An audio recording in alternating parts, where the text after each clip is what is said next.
शहीद साहब, पहले ज़ाहिर एक अफसोसनाक वाकया, राना साहब इस पर अपना स्टेटमेंट दे चुके हैं कि बिलावल भुट्टो जरदारी साहब को सही इन्फॉर्मेशन नहीं दी गई। ये हल्का पहले ही हसास था। इन्होंने अपने कारकुन का बताया, मलिक आशिक का, कि वो पहले शहीद हुए, फिर आपके कारकुन का शहीद होना। वो कह रहे हैं सरदार उमैर नईम, जिन पर बिलावल भुट्टो जरदारी ने इल्ज़ाम लगाया, वो वहाँ मौजूद ही नहीं थे। बिस्मिल्लाहिर्रहमानिर्रहीम। शुक्रिया शादेब साहब। बिलावल भुट्टो जरदारी साहब ने जो बयान दिया वो बिल्कुल उन्होंने ठीक बयान दिया। उन्होंने ये कहा कि 3 दिन पहले एक वीडियो वायरल हुई सोशल मीडिया पे, जो सबने देखी है, कि उसमें यही नून लीग के कैंडिडेट और उनके साथ उनके हवारी जो हैं वो हवाई फायरिंग कर रहे हैं, वो कोड ऑफ कंडक्ट की वायलेशन कर रहे हैं और वो इलाके में खौफ और हिरास पैदा कर रहे हैं। और ये वीडियो पूरे सोशल मीडिया पर आ चुकी थी, ये नहीं कि उसको नई कोई चीज़ थी। और उसी हल्के में आज एक पीपल्स पार्टी के वर्कर जो है उसकी शहादत होना ये एक बहुत बड़ा सवालिया निशान है। और फिर उसके बाद जब ये वाकया हुआ था और जब ये फायरिंग वाली वीडियोस आई थी तो इलेक्शन कमीशन की भी खामोशी थी, उन्होंने कोई इस पर नोटिस नहीं लिया। तो चेयरमैन बिलावल भुट्टो जरदारी साहब ने, जो पीपल्स पार्टी के वर्कर शहीद हुए, उस पर उन्होंने यही कहा कि हम पुरअमन हैं, हम पुरअमन रहना चाहते हैं, लेकिन इस तरीके के वाकया जो है वो किसी सूरत में काबिल कबूल नहीं है। नून लीग ने जो भी रवैया रखा हुआ है वो बिल्कुल चैलेंजेबल है, वो बिल्कुल क्वेश्चनेबल है कि किस तरीके से इनके वफाकी वज़रा जो हैं वो डेरा डाल के वहाँ पर बैठे हुए हैं।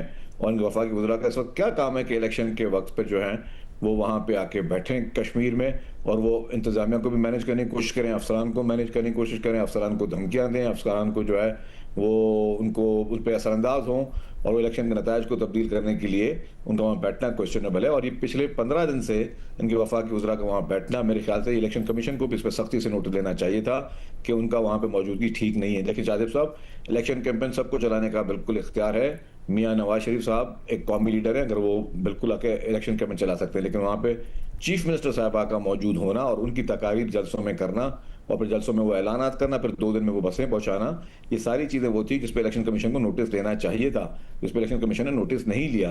और अगर ये तोहफे देने, अच्छी बात है कश्मीर की आवाम को आप तोहफे दें तो तोहफे दें, आप पहले देते। आप इलेक्शन से 2 दिन पहले जलसों में आके वो ऐलान करते हैं और कल जो है वो ट्रकों पर बैठ कर जो है वो आपने बसों को सर्कस कराया तमाम उसे कॉन्स्टिट्यूंसी में। इसका मकसद क्या है? ये सियासी रिश्वत नहीं तो और क्या है ये?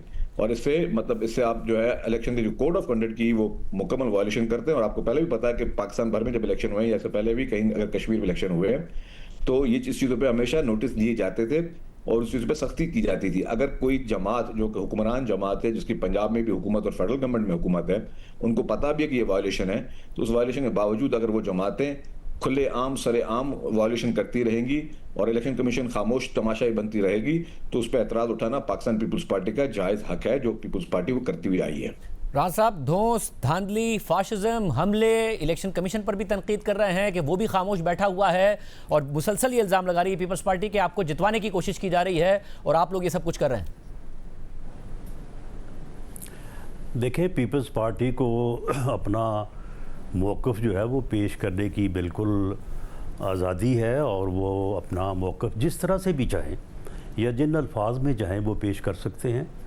जहाँ तक वफाकी वज़रा का जाना है वहाँ पे, तो हमने इस बारे में पहले से मालूम किया।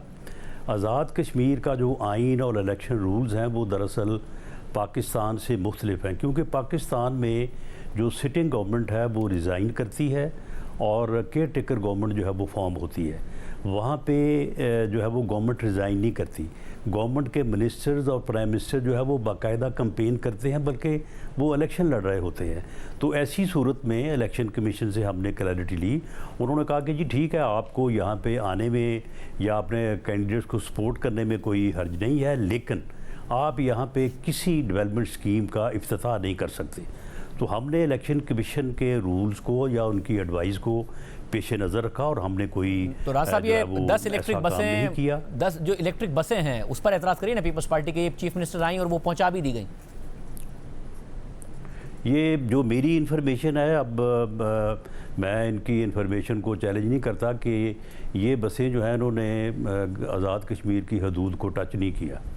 ये सोशल मीडिया पे आपको मालूम ही है कि सोशल मीडिया पे जो है वो एक चीज़ बना ली जाती है और चल जाती है। लेकिन madam chief minister Maryam Nawaz Sharif साहबा ने जो वहाँ पे वादा किया है वो हमने बिल्कुल लोगों को यकीन दिलाया है। इंशाअल्लाह ताला वो हर चीज़ पूरी होगी। तो आप ही तो कह रहे हैं कि इलेक्शन कमीशन ने आपसे कहा था कि आप किसी स्कीम का ऐलान नहीं कर सकते, डेवलपमेंट स्कीम का ऐलान नहीं कर सकते। तो ये जो वादे हैं, मोबाइल अस्पताल नहीं ऐलान कर नहीं देख नहीं शाहजेब अगर ऐलान नहीं करना, अपना प्रोग्राम नहीं देना, अगर ये नहीं बताना कि हमने इलेक्शन के बाद क्या करना है, तो फिर और आपने वहाँ पे बात क्या करनी है?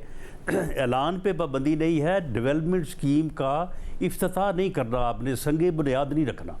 बाकी ये बातें तो बिलावल भुट्टो जरदारी साहब ने भी की हैं, मियां नवाज शरीफ साहब ने भी की हैं, मरीम नवाज साहबा ने भी की हैं कि भाई हम अगर जीतेंगे तो हम ये करेंगे, हम आपको इस तरह से आपको जो है वो यहाँ पे डेवलपमेंट देंगे।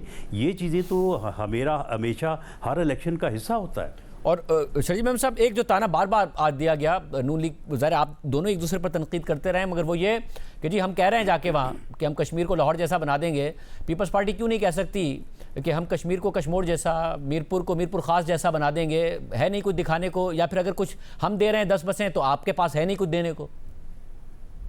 शाहजेब साहब, दो बातें। एक तो कश्मीर को कश्मीर एक अच्छा शहर है, कश्मीर को मीरपुर खास जो है, मीरपुर खास कोई बुरा शहर नहीं है, ये सारे अच्छे शहर हैं। ठीक है, उन इलाकों में पसमानदगी है हमारे पास, हमारे रूरल, वो सारे जो हमारे शहर हैं वो सारे डिपेंड करते हैं, वो एग्रीकल्चर बेस्ड शहर हैं, वो सारे डिपेंड करते हैं पानी पे, और पानी जितना हमें मिलता है वो एक अलग बहस है। लेकिन जो अभी इन्होंने बसों की बात की राना साहब ने कि जी बसों ने कश्मीर की हुदूद को टच नहीं किया, एक काम करते हैं, छोटी बात, मैं अपनी बात कर रहा हूँ, राना साहब अपनी बात कर रहे हैं, आप अपने रिपोर्टर हैं वहाँ पे, और मीरपुर के प्रेस क्लब के सदर हैं आबिद साहब, जियो के रिपोर्टर, उनको भी फ़ोन करके पूछ लें कि कल क्या उन्होंने वो बसें वहाँ पे देखी नहीं देखी। मैं कल मैं गया था मीरपुर, मैंने खुद अपनी आंखों से देखा कि ट्रकों में वो बसें चल रही थी। मैं अपनी टीम से कह देता हूँ कि जी कोशिश कीजिए कि उनको लाइन पे लीजिए, वरना जो भी हमारे वहाँ पर नुमाइंदे मौजूद आज़ाद कश्मीर में जो भी अवेलेबल हो फौरन लाइन पे लीजिए ताकि ये बात कंफर्म हो सके। जी और नेशनल चैनल पे आके राना साहब कह रहे हैं कि उन्होंने टच नहीं किया। अगर उन्होंने टच नहीं किया होगा ना,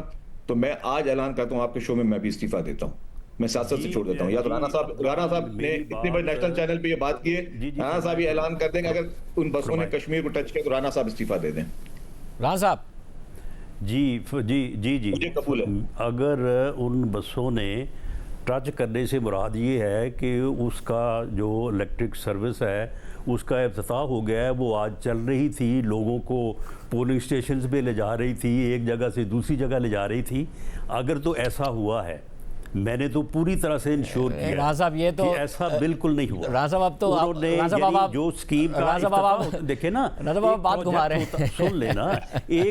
सुन लेना, एक प्रोजेक्ट होता है, उसका एक इफ्तिताह होता है। अगर ये हुआ है और आज वो रवा दबा थी लोगों को दिखाने के लिए भी, देखो भाई ये बसें आ गई हैं और हमें वोट दो, तो फिर तो बिल्कुल शर्जील मेंबर साहब मेरे भाई हैं, जो इनका हुक्म है मैं करने को तैयार हूं। यानी कि बसें वहाँ चली गई मगर बसें चली नहीं, तो क्या वापस आ जाएंगी पंजाब में? जब बसें वहाँ पहुँच गई, आप कह रहे रवा दवा नहीं थी।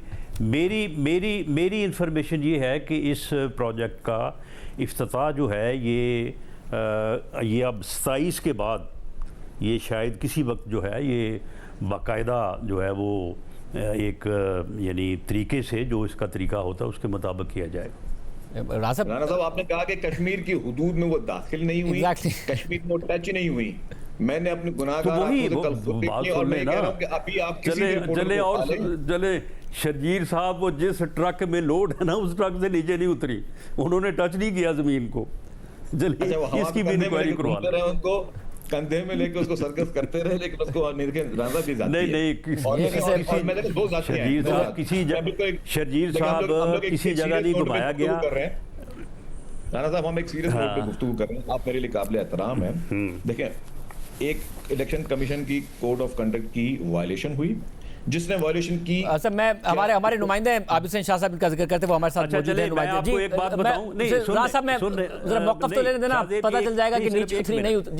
जी शाहजेब एक मिनट, वहाँ पे करोड़ों रुपए की सड़कें जो है वो पीपल्स पार्टी के उम्मीदवारों को दी गई और उनके ऊपर काम शुरू हुआ इलेक्शन के दौरान, और हज़ारों नौकरियां उनमें बांटी गई और उन पे ऊपर काम शुरू हुआ, ये भी पता करवाने साथ आप वहाँ पीपल्स पार्टी हुकूमत है आजाद कश्मीर में, वहाँ का प्राइम मिनिस्टर ने स्कीमें नहीं देगा और नौकरियां नहीं देगा तो और क्या नहीं, हुकूमत शेड्यूल अनाउंस होने के बाद ये नहीं कर सकती। सिंध हुकूमत ने, देखिए राना साहब, वहाँ पे सिंध हुकूमत आके कोई ऐलान करे और कोई चीज दे, उसमें उसका डिफरेंस है। लेकिन अगर वहाँ पे पीपल्स पार्टी की हुकूमत है, मेरे भाई 10 अरब रुपया, वो अगर करोड़ों रुपए की सड़कें बना रही है, जो है सुन लें शर्जील साहब, 10 अरब रुपया दिया प्राइम मिनिस्टर ने ट्रांसफार्मर्स रिप्लेस करने के लिए वहाँ पे आज़ाद कश्मीर में। आपकी हुकूमत ने वो रोक ली। अब ट्रक भर भर के जो है वो भेजे हर कंस्टिट्यूंसी में। हमारे लोग जो है वो चीखें मारते रहे। हमने कहा कि भाई ये तो फिर मुझे मौका दीजिए, आप अपनी कंपेन करें। मुझे मौका दीजिए। नुमाइंदा जियो न्यूज़ आबिद हुसैन शाह साहब मीरपुर आज़ाद कश्मीर से हमारे साथ मौजूद हैं। आबिद, आई अंडरस्टैंड कि आप इलेक्शन कवर कर रहे हैं, इसलिए पहले मैं जानना चाहूँगा सवाल फ्रेज करने से पहले कि आप प्रोग्राम देख रहे थे या इस वक्त आप मसरूफ थे, तो मैं फिर सवाल उसी तरीके से फ्रेज करूँ? नहीं, प्रोग्राम नहीं देखा शायद। तो फिर मैं आपको बताता हूँ कि बात क्या है। मुद्दा ये है कि जो 10 बसें हैं मरीम नवाज साहिबा ने ऐलान किया, क्या वो आज़ाद कश्मीर में दाखिल हो गई थी, बाकायदा तौर पर मौजूद थी इलेक्शन से पहले या नहीं थी? जी मौजूद थी। वो आ गई थी बसेज, और जो ही बसेज आई हैं तो चीफ इलेक्शन कमिश्नर के हुक्म पे वो बसेज को जब्त कर लिया गया था, और वो इलेक्शन के 2 दिन बाद या 4 दिन बाद वो वापस की जाएंगी, और वो बसेज जब्त हो गई थी। बाकायदा गश्त कराई गई उन बसों की? नहीं, बस वो शहर में पहुंची हैं, तो फिर उसके बाद जब इलेक्शन कमीशन को पता चला तो वो फिर उनको जब्त कर लिया गया। और आज़ाद कश्मीर की हुदूद में पहुंच गई थी वो? जी पहुंच गई थी। मुजफ्फराबाद भी पहुंच गई थी और मीरपुर में भी। जी राना साहब, हुदूद में पहुंच गई थी। जी आप मुझको बरी कर दें जी। वो जब्त हो गई है, वो वापस जाएंगी, और इस प्रोजेक्ट का इफ्तिताह जो है वो वहाँ पे 2 तारीख के बाद और यहाँ पे 27 के बाद इंशाअल्लाह जरूर होगा।